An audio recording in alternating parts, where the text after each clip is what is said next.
Hi folks, I'm Sean McCormick and welcome to the Lightroom blog channel. It's Tuesday, so this is Lightroom Tuesday. We're going to look at two things today. We're going to look at the difference between saturation and vibrance, explaining a little bit about using those particular tools. And we're also going to look at just the web page for Lens Distortions who have new Lightroom presets. They're interesting, they're very, very interesting, and we'll talk about them in a couple of minutes. First, we're going to look at saturation versus vibrance.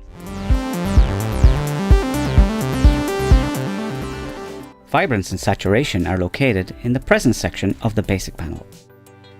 Saturation is really just a description of the intensity of a colour, and what the saturation slider will do is increase all colours evenly. So if I go and bring saturation over this way, we can see that the skin is starting to become really, really orange as the tone gets really, really pushed up, and it becomes a little bit Oompa Loompa like. That's for the Gene Wilder fans out there. And of course, if you bring it down the whole way, it reduces all colours so that there's no intensity of colour whatsoever, and that essentially makes it black and white. Now I'm showing you on a skin tone image specifically first before I go into a landscape image, because one of the key features that shows between vibrance and saturation is that vibrance doesn't affect skin tones in the same way. So if I push up the vibrance, we can see here that even at 50, that the skin tone still looks natural, but these greens have become a little bit more intense. If I double click that, you'll see it instantly. If I bring it up the whole way, we can see it's starting to get a little bit orange. By a comparison to the whole of saturation, we can see that it makes a huge difference and is really, really trying to protect skin tones. So just for the sake of comparison, I'm going to bring vibrance down the whole way as well. So as you can see, even though we've brought vibrance down the whole way, we still have a hint of colour in the image itself. So it's not gone completely to grayscale. If I pull down saturation as well, you'll see that difference there. So even though vibrance is down the whole way, it still has a little bit of tonality in it. Just gonna jump up here and select another person image. So this is a completely unedited image. And what I'm going to do is I'm going to do exactly the same here. If I bring up the vibrance, you can see that it's bringing up our greens and our blues, but it's keeping our skin tones reasonably normal. Whereas if I do the same thing with saturation, you can see that the skin has become really, really orange. And we were able to push the vibrance, double click on the saturation, reset it, and we're able to push the vibrance a lot more to get more colour in those greens than we were with saturation before the skin became not particularly pleasant. So vibrance is something that you would definitely use if you wanted to have much, much better skin tone, but while still creating a little bit of saturation in the background away from the skin tone. So let's go to a landscape image that has had some vibrance added to it. I'm just going to reset the vibrance there for a second. And we'll see what happens here with this. Okay, so this is quite flat looking because of the lack of colour. If we push the vibrance up the whole way, what we can see is that we do get some of the reds coming in, but we get an awful lot of blue and we get a little bit more intensity in the greens. So if I go to saturation itself, we can see that the reds have become very, very saturated, whereas the blues haven't become as saturated. So for me, this is the problem with vibrance with landscape images. Because it's protecting those reds so much, it tends to over enhance the blues in landscapes, and for that reason I would generally do a mix of saturation and vibrance to taste, to just try and get a look that I really, really want from the image.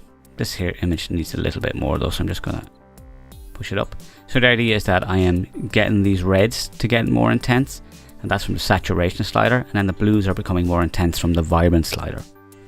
So that to me is one of the differences between vibrance and saturation, and I obviously use them differently on images with people in them than I do on landscape images, because I do think you need to have this combination of vibrance and saturation for landscapes, whereas I would just use vibrance on images with people in them in general. Sometimes I might add a small bit of saturation, but generally speaking it will just be vibrance. The second thing I'm going to talk about is this company called LensDistortions.com, and these are their Lightroom presets. Now they do have stuff for other things as well, but the whole point of this is that what it is they have basically taken photos of lights and stars and fog, and then through some mechanism have managed to convert them into filters that can be used as part of presets. Now normally you can't use brush tool stuff in presets. You can use radial filters and graduated filters, but they've been able to do stuff with brushes as well with these.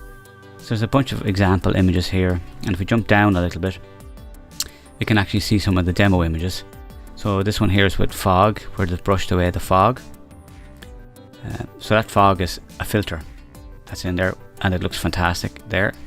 The next one, hopefully this works okay and we can see it properly, is a wedding. So we can see that I've added in this really cool flare.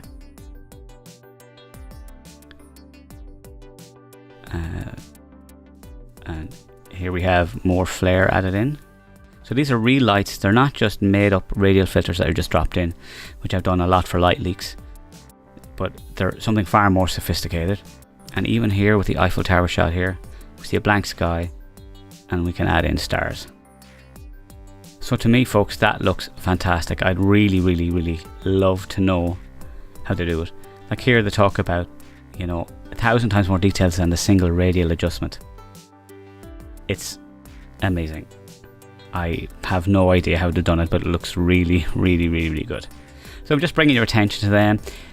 If I click buy now, you'll see how much they are though.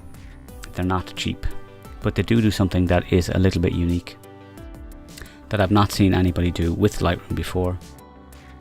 So yeah, the forecast ones was $99 each. I put that in before for the price to see how much the price was. There is a pack version where you can get all 3 sets as well. So they have forecast, which is these kind of fog and stars, and you've got lens flares with skylight, and you've got accent, which is glass effects and bokeh. So that is lensdistortions.com/Lightroom. Now, like I say, I haven't bought these, I'm not affiliated with them, I just think they're fascinating, that's all. Hey folks, thanks for watching that. I hope you found it interesting. The lens distortion stuff was interesting. I would love to know how they did that. So we're going to go have a photo Friday. I might try and squeeze a bonus video in. We'll see if I get time. I'm actually at Photovision Roadshow up in Dublin today. So this is recorded very late on Monday night. And hopefully I'm going to meet Glenn Dewis there, and we might do something together and stuff for his channel as well. But in the meantime folks, do subscribe if you like what's going on here, and hit the thumbs up if you want. Hit the notification bell if you want to get notified when there's new videos online. Thanks for taking time to watch this, and I'll see you in the next video.